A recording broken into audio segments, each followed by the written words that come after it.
Hello and welcome to Quilt Addicts Anonymous. I'm Stephanie Soebbing. Today we're going to do a little bit different video. We're going to talk about 10 hacks for better quilting. These are hacks that I use every day when I'm sewing to get fabulous results, and I'm going to share them with you. But before we get to that, I just want to let you guys know we have a completely free beginner quilting video series that you guys can follow along with.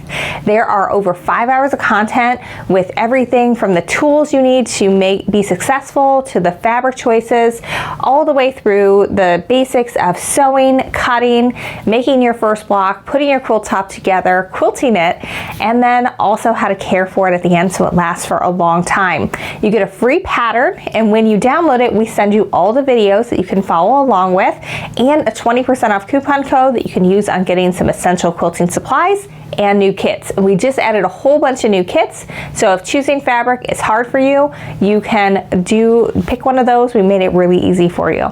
All right, so let's get into our 10 hacks. All right, number one is to place your palm flat on the ruler when you are cutting and your pinky just to the left of the ruler on the mat. So this does a couple of things. One, it helps prevent ruler slips. It's really easy when you don't have your palm down and your pinky to the side for the ruler to kind of wobble on you, and then you don't get accurate cutting, and then it's hard to get accurate sewing if you didn't start with accurate cutting. You don't get the same results when you put your hand down where just your fingertips are on the ruler, because that is a lot easier to move as well. Plus it gives you some extra wrist strain.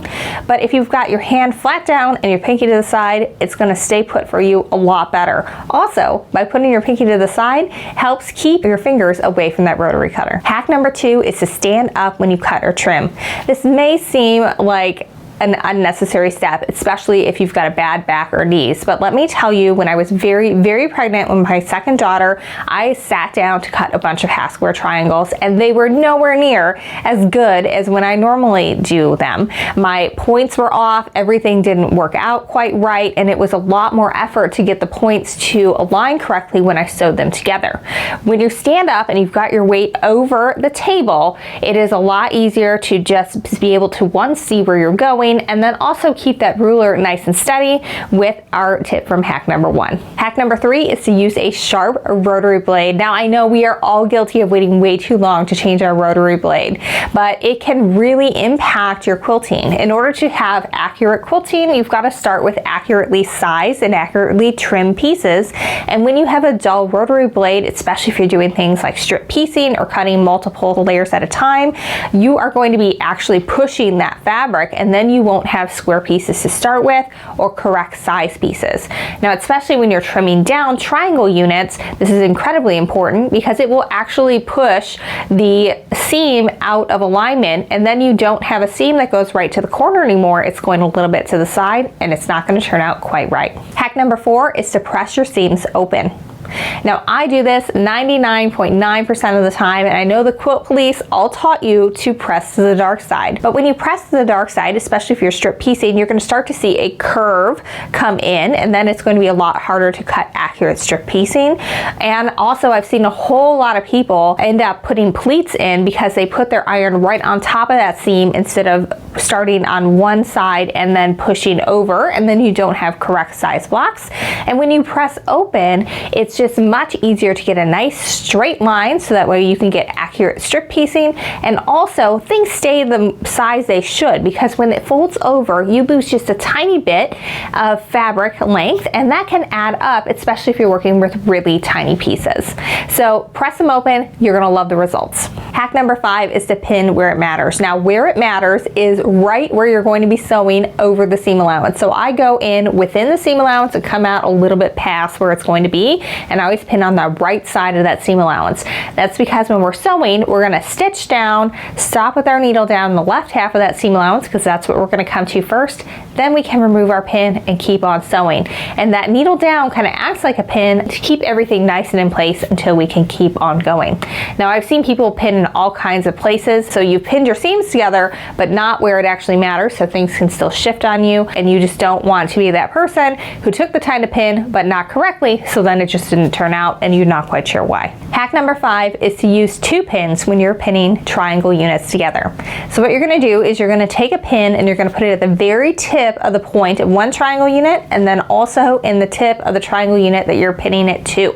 And then that one you're going to hold with your thumb and forefinger going straight up and down through the fabric, and take a second pin and pin across. And that second pin is what's going to hold everything together. You can remove your first pin. That one is just to keep the points on top of each other while you pin it in place. Now, taking the time to do this and not pinning with that first one, because if we pin with that and rocked it, our first piece would move forward, our second piece would move back, and then our points are no longer in alignment, and you're going to be sad when you pin and reveal your points and they're not where they're supposed to be. Hack number 7 is to make sure you're sewing with a 1/4 inch seam. Now, this may seem really obvious, but for the first year and a half I quilted, I did not know that the standard presser foot that came with your sewing machine is a 3/8 inch presser foot that's meant for dressmaking, not quilting. So I sewed an incredibly accurate 3/8 inch seam, and I had no idea why, even though I was following all the patterns and I was lining my fabric up with the edge of my presser foot, nothing ever fit together correctly. So if that's what you're doing, you might just not have the right presser foot. So make sure that you are using an actual 1/4 inch presser foot and you're sewing an actual 1/4 inch seam. Hack number 8 is to ditch your 1/4 inch presser foot with a guide. Now, this may have come with your machine. It's a 1/4 inch foot where if you sew with the fabric, even with the edge of the foot, you'll sew a 1/4 inch, but there also is a metal guide that sits off to the side. Sometimes it's plastic. And the idea is that you put your fabric next to that and you will always sew a 1/4 inch seam. The problem is that gets in the way of your pins. And so if we've taken all the time to pin accurately, we have to remove them before we are anywhere near ready to stitch them. Otherwise, that guide is going to run into them, and then you still don't get accurate joints when you put them together. So just ditch it. There are points when it's going to be nice to use, like if you're doing edge stitching on a bag, but it's not great for quilting. Hack number 9 is to swap the steam in your iron for a spray mister. I do this for 2 reasons. One, every single iron I put water into eventually spits and gets your fabric all gross. And 2, I find that when I'm steaming, my fabric is more likely to warp and not maintain the size and dimensions it's supposed to, which is incredibly important for quilting.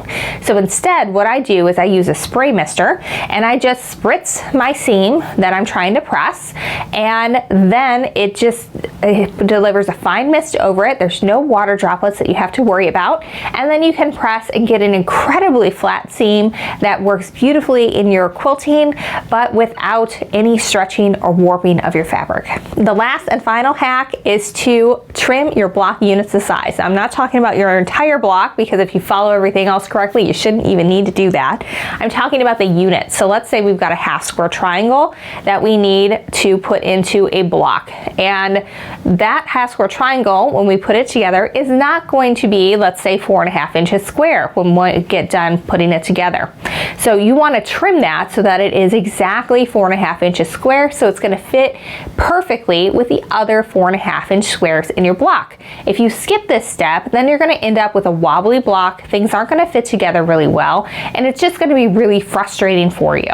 So I know that it takes an extra couple of minutes to do, and I know that it may not seem like it's a big difference, but it really does make a huge difference in the final results of your block and your quilt. Well, I hope you've enjoyed these 10 hacks for better quilting. I hope you learned one. Let me know in the comments down below what your hacks are to always have great results when you quilt. And don't forget to go check out our beginner quilting series over at shop.quiltaddictsanonymous.com.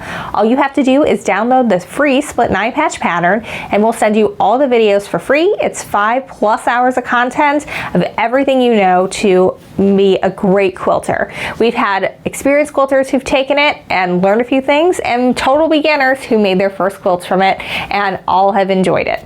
So check that out, and make sure that you check out our kit selection as well, so that way you can make your split 9 patch with some of the new kit selections that we put together. All right, thanks for watching, and until next time, happy quilting.